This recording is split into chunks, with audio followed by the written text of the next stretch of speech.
ప్రతి క్రైస్తవుని యొక్క జీవితంలో లేక ప్రతి మానవుని యొక్క జీవితంలో దేవుని యొక్క కృప, ఆయన సంకల్పం ఖచ్చితంగా ఉంటుంది. అయితే కొన్ని పర్యాయాలు మానవుడు ఏం చేస్తుంటాడంటే దేవుడు నిర్ణయించినటువంటి పరిధిలో నుండి మనుషుడు ఏమైపోతుంటాడంటే తప్పిపోతూ ఉంటాడు. అయితే యేసుక్రీస్తు ప్రభువు వారిని నమ్మినటువంటి ప్రతి వారికి కూడా ఒక మార్గం అనేది యేసుక్రీస్తు ప్రభువు వారు నిర్ణయించాడు. దానికంటూ కొన్ని కట్టుబాట్లు,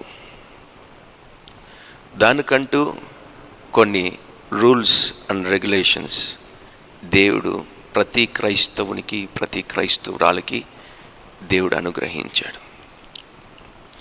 అంటున్నాడు పరిశుద్ధ గ్రంథంలో, నన్ను ఆరాధించువారు ఆత్మతో, చూడండి, బాలుడు నడవవలసినటువంటి త్రోవలో వాడిని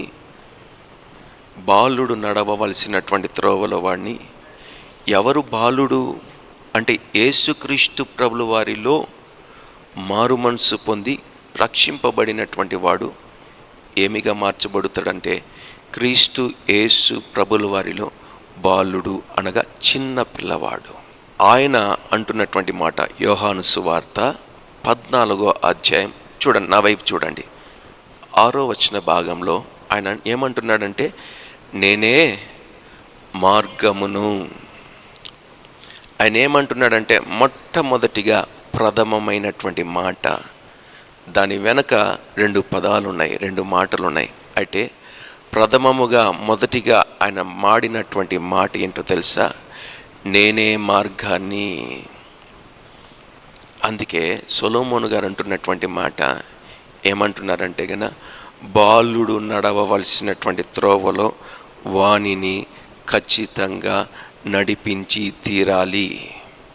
ఎందుకంటే వాడు పెద్దవాడైతే, ఒకవేళ ఇప్పుడు మీరు నేర్పించకపోతే వాడు పెద్దవాడైనప్పుడు వాడి ఖచ్చితంగా ఏమైపోతాడు? దాని నుండి తప్పిపోతాడు. హల్లెలూయా, హల్లెలూయా.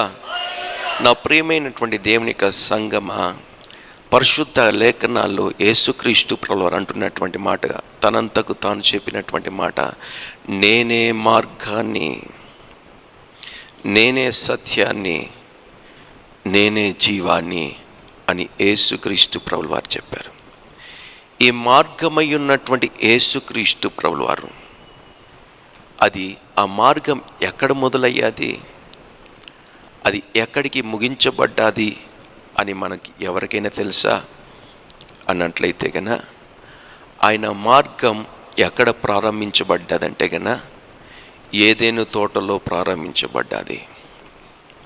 ఆయన యేసుక్రీస్తు ప్రభువారు, ఆయన నేను మార్గం అని చెప్పినటువంటి యేసయ్య, ఆ ఏదెను తోటలో కూడా యేసుక్రీస్తు ప్రభువారు కొన్ని నిబంధనలను, కొన్ని కట్టడల్ని ఆ ఆదాము హవ్వమ్మ ఎవరైతే మొదటగా దేవుని చేత, దేవుని స్వరూపంలో, ఆయన పోలికలో నిర్మించబడ్డారో వారికి కొన్ని కట్టడలను, కొన్ని నిబంధనల్ని, కొన్ని ఆజ్ఞల్ని యేసుక్రీస్తు ప్రభువారు ఇచ్చారు.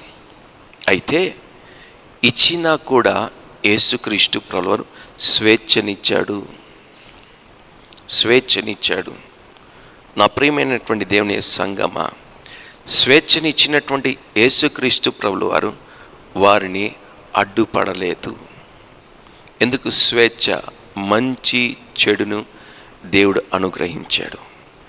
వారు కోరుకున్నట్లుగా, అనగా ఇదే పరిశుద్ధ గ్రంథములో మనం చూసినట్లయితే దేవుని యొక్క వాక్యం సెలవిస్తుంది, ఈ పరిశుద్ధ గ్రంథంలో 2 మార్గాలు ఉన్నాయి. ఇదే పరిశుద్ధ గ్రంథంలో మార్గమై ఉన్నటువంటి యేసుక్రీస్తు ప్రభువారు ఈ పరిశుద్ధ లేఖనాల్లో రాసినటువంటి మాట, 2 మార్గాలు ఉన్నాయి. మొదటిది జీవమైతే, రెండవది మరణం. మొదటిది జీవమైతే, నాతో పాటు చెప్పండి, మొదటిది జీవమైతే, రెండవది మరణం. ఈ 2 మార్గాలలో ప్రవేశించటానికి ఈ రెండు మార్గాలలో ఒక మానవుడు, ఒక మనుషుడు నడవడానికి యేసుక్రీస్తు ప్రభువారు స్వేచ్ఛనిచ్చాడు. అయితే దేవునిలో ఎదుగుతున్నటువంటి వారు, రక్షణ పొందినటువంటి వారు, మారు మనసు పొందినటువంటి వారికి ఒక నియమం, ఆజ్ఞలు దేవుడిస్తూ వచ్చాడు. నా ప్రియమైనటువంటి దేవుని బిడ్డలారా, మొట్టమొదటి ఆజ్ఞ ఏంటి అంటే గన ఆదాముకు హవ్వమ్మకి ఇచ్చింది. మీరు ఈ యొక్క ఏదైనా తోటలో ఉన్నటువంటి ప్రతి ఫలము కూడా మీరు ఏం చేయండి? తినండి. ఎంత తినాలా? ధారాళంగా తినండి. హల్లెలూయా. దేవుడు చెప్పినటువంటి మాట, ఈ ఏదైనా తోటలో పండేటటువంటి ఉన్నటువంటి ఫలాలన్నీ కూడా మీ ఇద్దరి కోసమే. ఎవరి కోసం అవి? ఆదాము హవ్వమ్మ కోసమే. ఆ యొక్క ఏదైనాలో తోటలో పండేటటువంటి ప్రతి ఫలము కూడా, ఏదైనా తోటలో ఉన్నటువంటి ప్రతి ఫలము కూడా ఎవరి కోసం అంటే దేవుడు ఎవరినైతే సృష్టించాడో వాళ్ళిద్దరి కోసం. అయితే దేవుడు అదే సమయంలో ఒక ఆజ్ఞ పెట్టాడు. ఏంటి ఆజ్ఞ? మీరు అన్నీ తినండి, కానీ ఈ మంచి చెడు ఫలమును మీరేం చేయాలి? తినకూడదు. మీరేం చేయాలి? తినకూడదు. ఆజ్ఞ అది ఆజ్ఞ. తినకూడదు. ఒకవేళ మీరు తింటే మీరేమైపోతారు? నా ప్రియమైనటువంటి దేవుని బిడ్డలారా, అంటే దేవుడు ఇచ్చినటువంటి ఆజ్ఞలో నుండి, దేవుడు ఏర్పాటు చేసినటువంటి మార్గంలో నుండి ఈ మొదట పుట్టినటువంటి సృష్టింపబడినటువంటి ఈ ఆదాము హవ్వ ఏం చేశారంటే దేవుని మార్గంలో నుండి తప్పిపోయారు. యేసుక్రీస్తు ప్రభువారు ఏదైతే మార్గమై ఉన్నాడో ఆయన మార్గం నుండి వారు ఏమైపోయారు? తప్పిపోయారు. అదే కీర్తనలో 1వ అధ్యాయం 1వ వచనంలో చూస్తే గన ఏమంటాడంటే గన, దుష్టుల ఆలోచన చొప్పున నడవక, ఆ కింది భాగంలో పాపుల మార్గమున మీరేమంటున్నారు? పాపుల మార్గమున మీరేమై ఉండాలి? నిలవకండి. అంటే రెండు మార్గాలలో, ఒకటి పరిశుద్ధమైనటువంటిది, రెండవది పాపము కలిగినటువంటి మార్గం.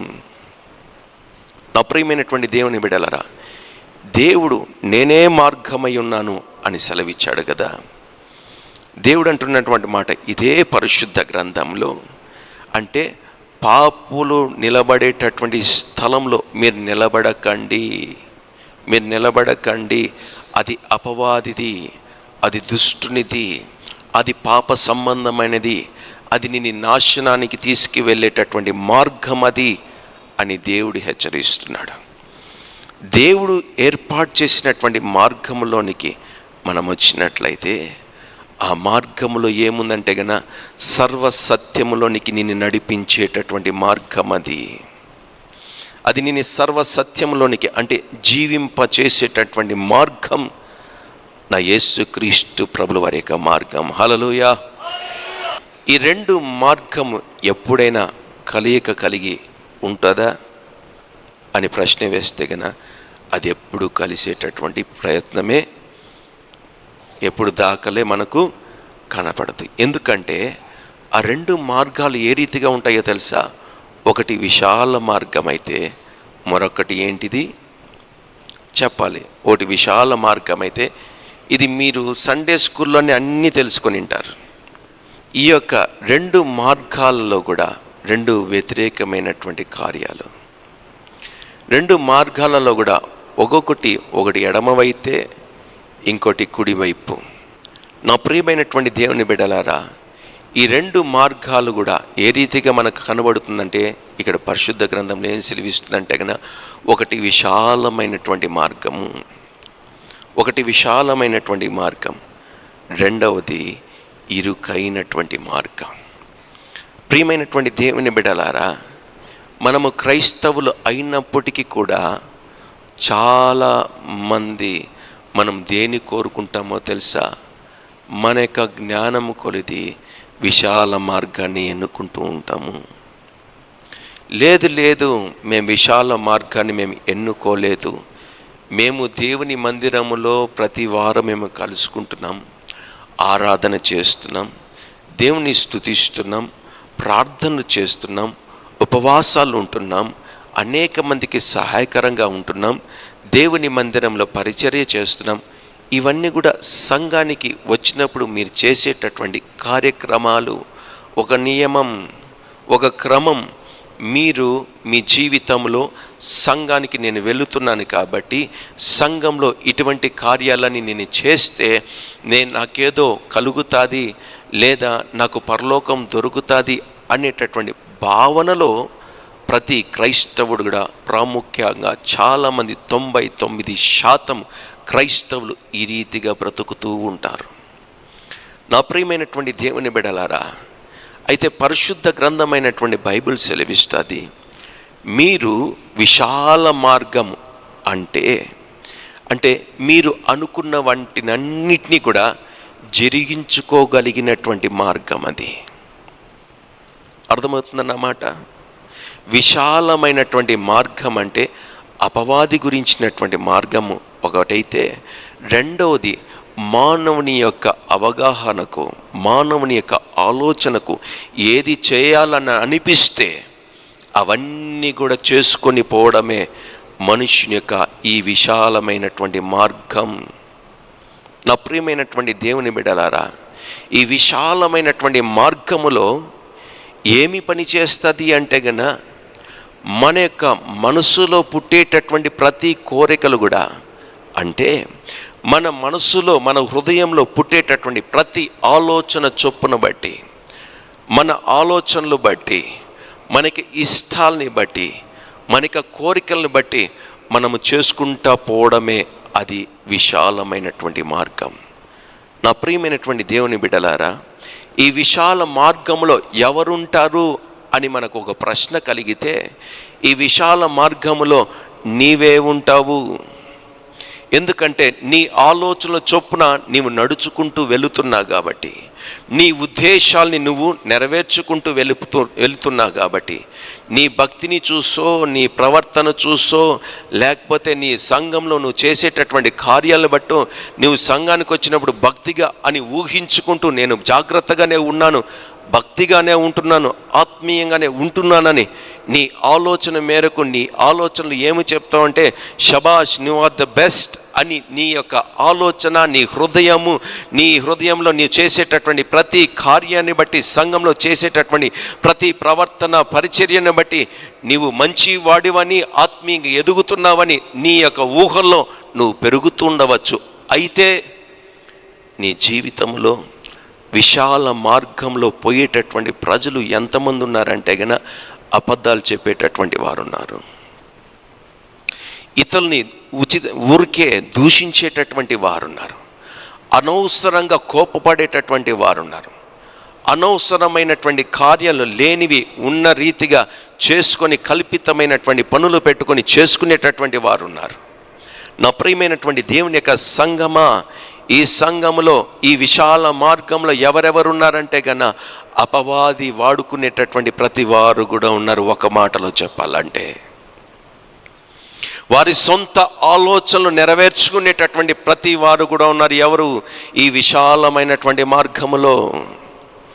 ఈ విశాల మార్గంలో ఎవరున్నారంటే గన దేవుని చిత్తాన్ని నెరవేర్చకుండా జీవిస్తున్నటువంటి, బ్రతుకుతున్నటువంటి మనుషులందరూ, క్రైస్తవులైనా ఎవరైనా ఈ సమాజంలో బ్రతికేటటువంటి ప్రతి వారు కూడా యేసు క్రీస్తు ప్రభుల వారికి చిత్తాన్ని నెరవేర్చేటటువంటి వారు, నెరవేర్చకుండా జీవించేటటువంటి వారు ఆ విశాలమైనటువంటి మార్గంలో ఉన్నారు. నా ప్రియమైనటువంటి దేవునికి సంగమా, ఆ విశాలమైనటువంటి మార్గములో ఒక క్రైస్తవుడుగా, ఒక క్రైస్తవురాలుగా దేవుని యొక్క ఉద్దేశాన్ని నువ్వు నెరవేర్చేటటువంటి వాడుగా ఇప్పటి వరకైనా, ఈ క్షణం వరకైనా, ఎప్పుడైనా నీ ఆలోచనల ద్వారానైనా, నీ కంటి చూపు ద్వారానైనా, నీ నోటి మాట ద్వారానైనా, నీ ప్రవర్తన ద్వారానైనా నీవు దేవునికి మహిమార్థకరంగా నీవు ఎప్పుడైనా చేసి ఉన్నావా? ఒకవేళ చేసి ఉండలేదు అంటే గన నీవు విశాలమైనటువంటి మార్గంలో నీవు నడుస్తున్నటువంటి వ్యక్తివి. విశాలమైనటువంటి మార్గంలో నడుస్తున్నటువంటి వ్యక్తివి. మార్గం అంటే మరొక అర్థం ఏంటంటే గన నీ యొక్క ఆ యొక్క మార్గము చిత్తూరు బస్ స్టాండ్ నుండి ఇక్కడికి రావాలంటే ఒక మార్గం ఉంది. ఆ మార్గంలో నువ్వు ప్రయాణం చేయాలంటే నువ్వేం చేయాలి? నీ మెదడు పని చేయాలి. నీ మెదడు ఏం చేయాలంటే ఈ శరీరానికి ఆజ్ఞాపించాలి. ఈ శరీరం ఎప్పుడైతే స్పందిస్తుందో అప్పుడే నీ శరీరంలో ఉన్నటువంటి అవయవాలన్నీ పనిచేయడం ప్రారంభిస్తుంది. హల్లెలూయా, హల్లెలూయా. అనగా నీవు దేవుడు ఏర్పాటు చేసినటువంటి మార్గంలో నీవు నడవాలి అంటే గన నీ ప్రవర్తన సరిచేయబడాలి, నీ ప్రవర్తన మార్చుకోవాలి. అంటే మొట్టమొదటిగా ఎక్కడ మార్పు రావాలి అంటే గన నీ ఉద్దేశాలలో, నీ తలంపులలో మొదట ప్రారంభించబడాలి. హల్లెలూయా, హల్లెలూయా. నీవు ఎన్నిక చేసుకున్నటువంటి మార్గములలో నిజంగా దైవ చిత్తాన్ని నువ్వు నెరవేర్చగలిగినటువంటి వాడవుగా దానవుగా ఉన్నవా? ఒక్కసారి నువ్వు ఆలోచించాలి. హల్లెలూయా. నా ప్రియమైనటువంటి దేవుని యొక్క బిడలారా, దేవుని యొక్క సంఘముగా ఇక్కడ కూడి చేరి ఆరాధించినంత మాత్రాన మీరు దేవుని యొక్క మార్గంలో ఉన్నారనేటటువంటి భ్రమలో నుండి బయటికి రండి. మీ యొక్క భ్రమలో నుండి బయటికి రండి. హల్లెలూయా. నా ప్రియమైనటువంటి దేవుని బిడలారా, ఈ విశాలమైనటువంటి మార్గంలో ఎవరి చిత్తం నెరవేర్చబడుతూ వస్తుందంటే గన మానవుని యొక్క చిత్తం నెరవేర్చబడుతూ వస్తుంది. మనుషుని యొక్క ఉద్దేశాలు నెరవేర్చబడుతూ వస్తుంది.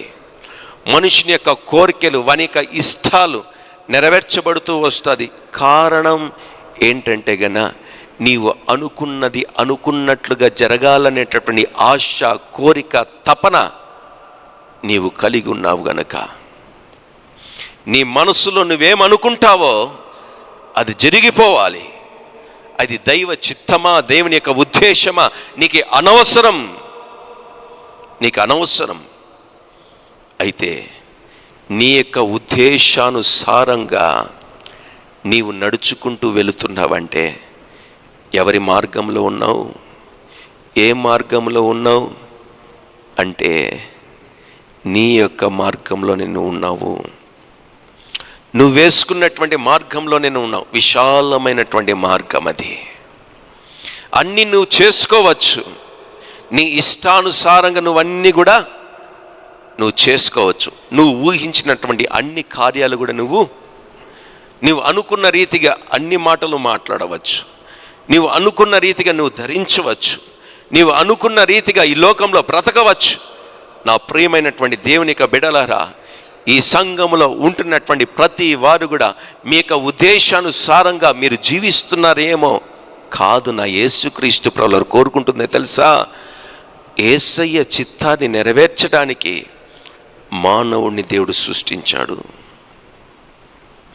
ఆయన మార్గంలో నడవడానికే తండ్రి అయినటువంటి దేవుడు, కుమారుడైనటువంటి క్రీస్తు ప్రభువారు, పరిశుద్ధాత్మ దేవుడైనటువంటి ఆదరణకర్త ఈ భూమి మీదికి ఎందుకు వచ్చారంటే గన ఆయన మార్గాన్ని దేవుడు చూపించడానికి. హల్లెలూయా.